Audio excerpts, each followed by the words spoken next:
one of the things I love so much about being out here is how it just kind of feels like everything is on your shoulders. It's up to you if you're going to survive or stay warm and dry at night or even eat breakfast or be able to have some coffee, which frankly is a necessity for me.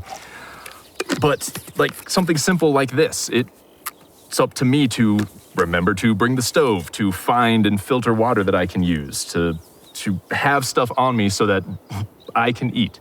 Like very literally while I'm out here, whether I eat or not is dependent on me. And I love that. Maybe that's weird, but it just works for me.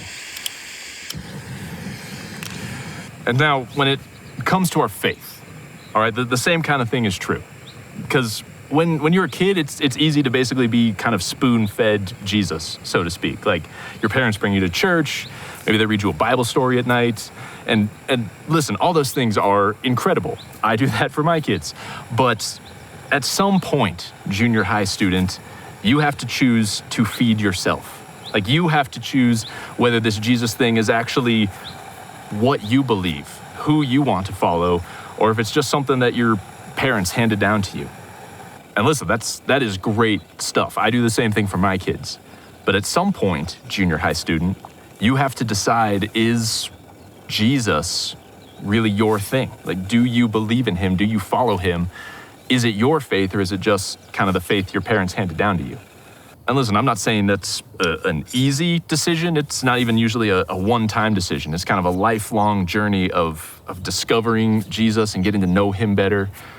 But at the end of the day, you're a junior high student. You have a life and social media and a mini mustache. Like, at some point, you have to decide to stop being spoon-fed your faith and to actually choose to feed yourself.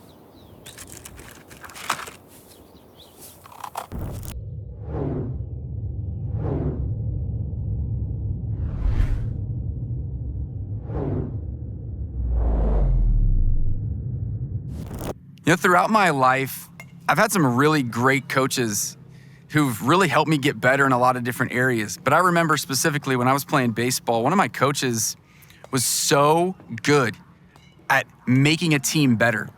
You know, he had actually taken some teams to the state championship and won. He had the pictures on the wall, the trophies in the case. He knew what it took to be a champion. And I have to tell you, you learn a lot from a guy like that. Coaches are so critical. One of the things that he would teach us, he used to say, like, you've heard it said by other coaches that practice makes perfect, right? Well, that's only partially true.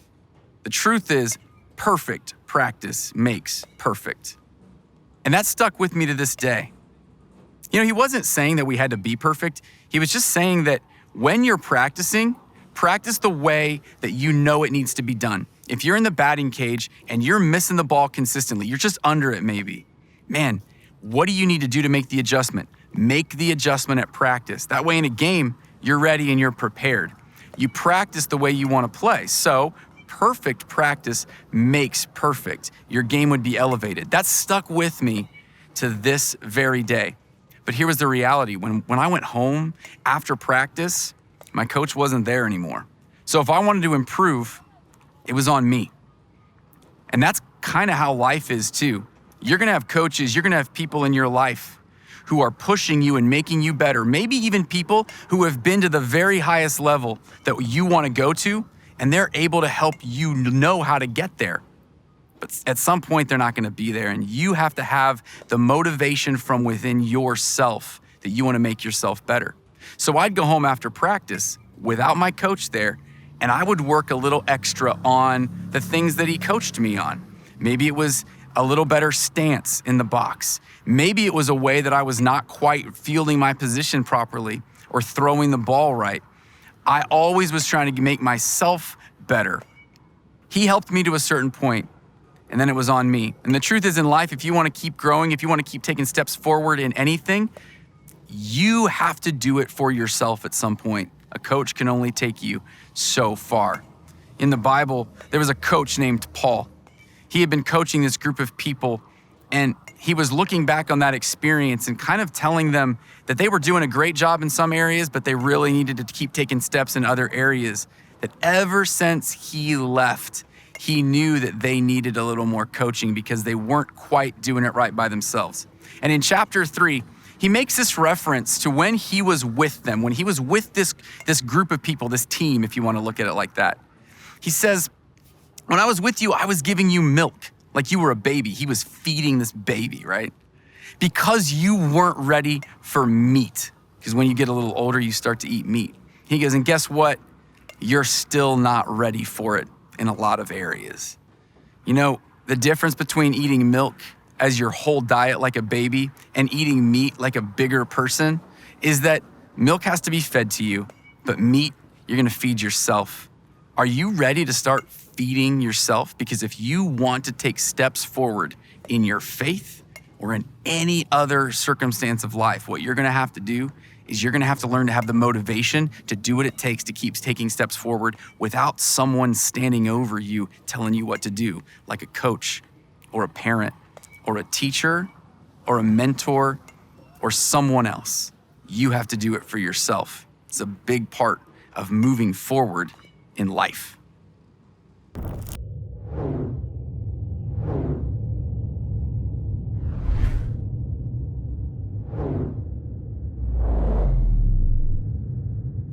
One of the clearest places in your life that you're gonna have to make decisions and choices every single day is in your relationships.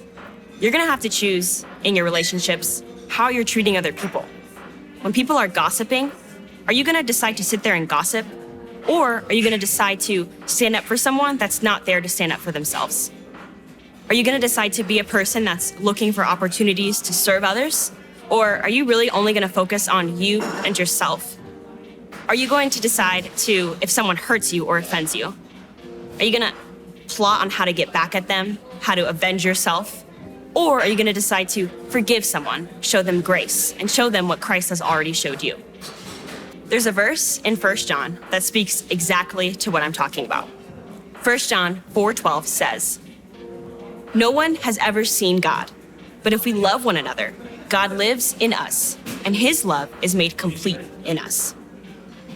When we make our first-time decision to follow Jesus, when we decide to be Christ-centered difference makers, our decisions don't just stop there. Now that's a great thing, but being a Christ-centered difference maker is about making those daily decisions in how you treat people. Every single day, people are understanding your relationship with God based on how you're treating other people in your relationships. Your relationship with your parents, with your teachers, with your friends, with your coaches, anyone in your life, and how you treat them really shows what you're made of. Are you being the best Christ-centered difference maker you can be? To answer that question, you have to ask yourself a question. In all of your relationships, you can be asking yourselves, how would Jesus be treating the person that's right in front of me? Now, being a Christ-centered difference maker is not just about being perfect. You're gonna mess up, I mess up, we all mess up. But being a Christ-centered difference maker is about action. It is about serving people and treating people well. How would Jesus treat the people in your life?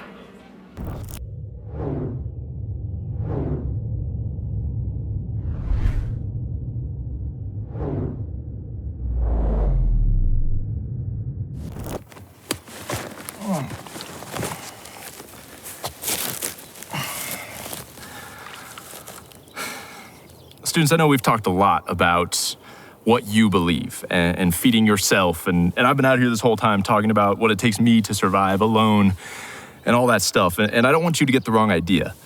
You are not on your own when it comes to owning your faith. All right, you couldn't be further from the truth. You have, for one thing, coaches, pastors on your campus that are there for you every week and would love nothing more than to talk through some of this stuff with you and help you find some answers to your questions. You have your parents or friends or whoever brought you here that cares deeply about you and about where you end up when it comes to Jesus and what you believe and the foundation you're building your life on. And more than any of that, you have a God who is crazy about you and so badly wants to connect with you that he was willing to come here, live a difficult life, suffer and die just so that he could be reconnected to you. Students, I don't know where you stand right now when it comes to faith, what you believe, You may not even be sure where you stand. You may be sitting there with a whole bunch of questions, a bunch of doubts, a bunch of guilt. I don't know, but I do know God isn't freaked out or upset with any of your doubts or fears or questions, your anxiety, your worries. He is crazy about you right now, exactly the way that you are, with all of that stuff rattling around in your brain. The only question really is, do you, for yourself, not because your parents or your friends or your coach, do you truly want to live for Jesus? Junior high students, it is time for you to start to make that decision for yourself.